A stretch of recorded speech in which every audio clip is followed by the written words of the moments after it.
Let's get to the first story. The time a couple of my employees were extremely mad at me for firing a disrespectful garbage waitress just because she has kids. This happened a couple of years ago, but I randomly was thinking about it and thought you guys might get a kick out of the ridiculousness. I had this employee who was a woman in her late 30s or early 40s and was your stereotypical mommy. I'm a good deal younger than her, and at the time, I was like 26 or 27. Right away, it became clear that she had an issue answering to a woman much younger than her. She talked back a lot and made it clear she felt like she knew more than me and shouldn't have to listen to me when she disagreed. She would frequently bring up the fact I had no kids, and she had to disregard my management abilities as if it was in any way relevant. Here's just a couple of anecdotes of what I regularly dealt with from her. We had a problem with employees being on their phones excessively. Her being one of the worst offenders. I did an employee meeting where I reminded everyone they weren't allowed to be on their phones at all, and we would be a lot more strict about that moving forward. She interrupted my speech to say, well, the problem is your generation can't handle being off their phones for more than 2 minutes. I pointed out she was on her phone all the time too, and her reply was, it's different. When I'm on my phone, I'm looking at things for my kids, not trying to hook up on Tinder or play Candy Crush. I told her the reason people were on their phones didn't matter unless it was an actual emergency. And she rolled her eyes. She tried to argue with me about the fact I would only schedule her during the day, and not nights. Nights are more lucrative because customers buy more alcoholic drinks, thus higher tips. I reminded her that when she took the job, she was signing up specifically for day shifts, and most of my waitresses are college students and have class during the day, so there's not any flexibility with their scheduling requirements. She proceeded to yell at me that her desires should trump theirs because she's a mom and she needs more money than them, and slammed my office door shut behind her when I wouldn't cave.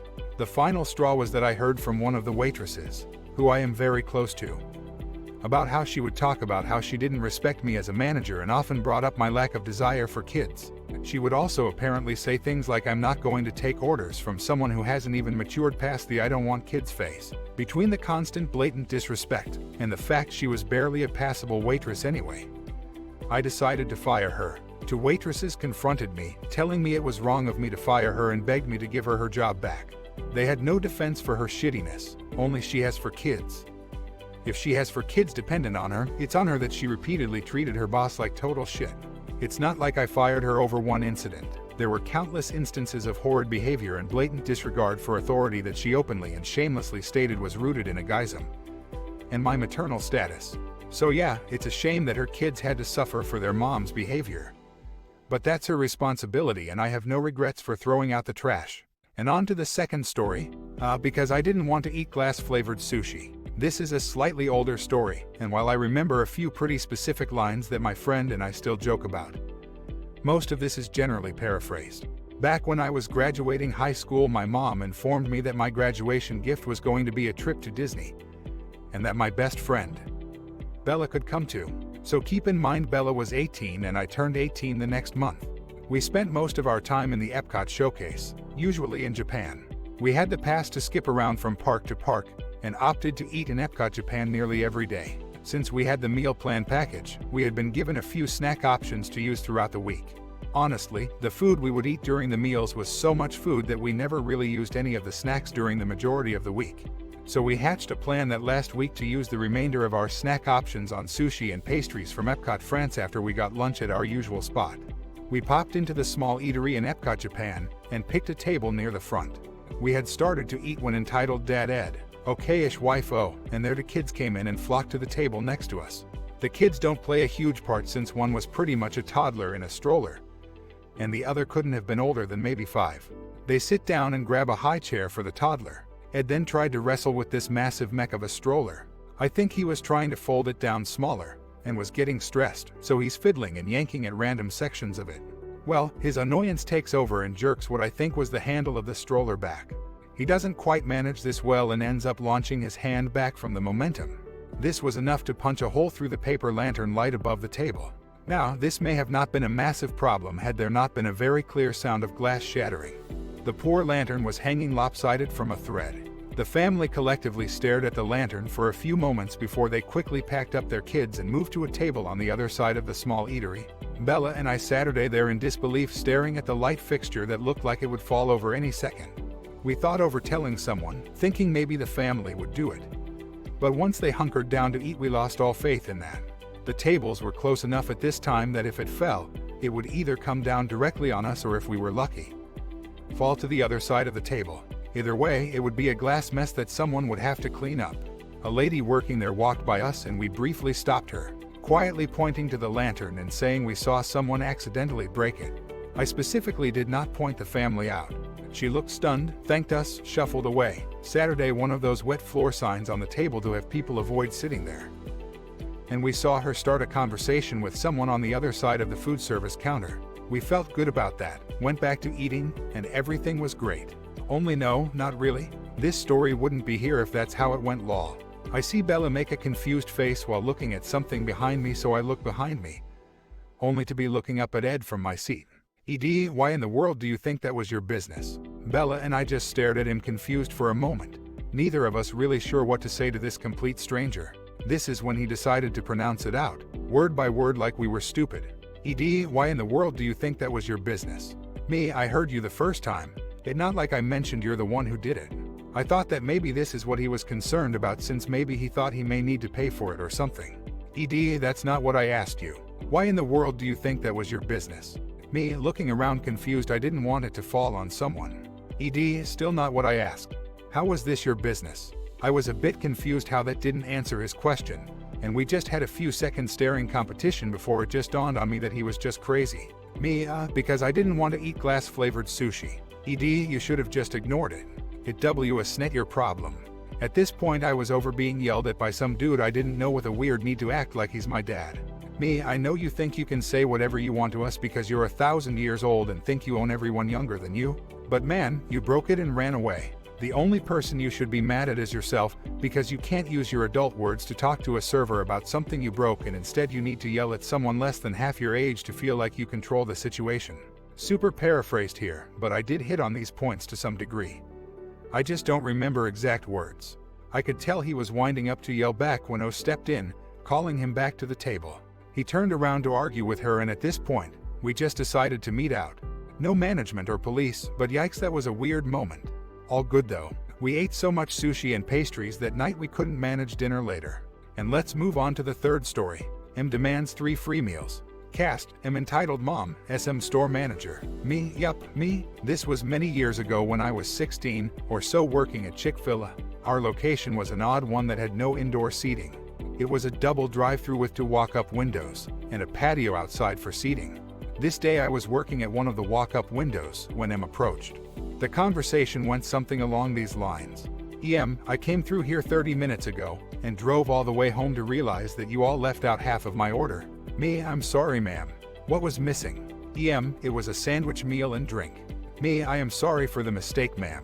We'll make that for you now. EM, I want a refund for it too.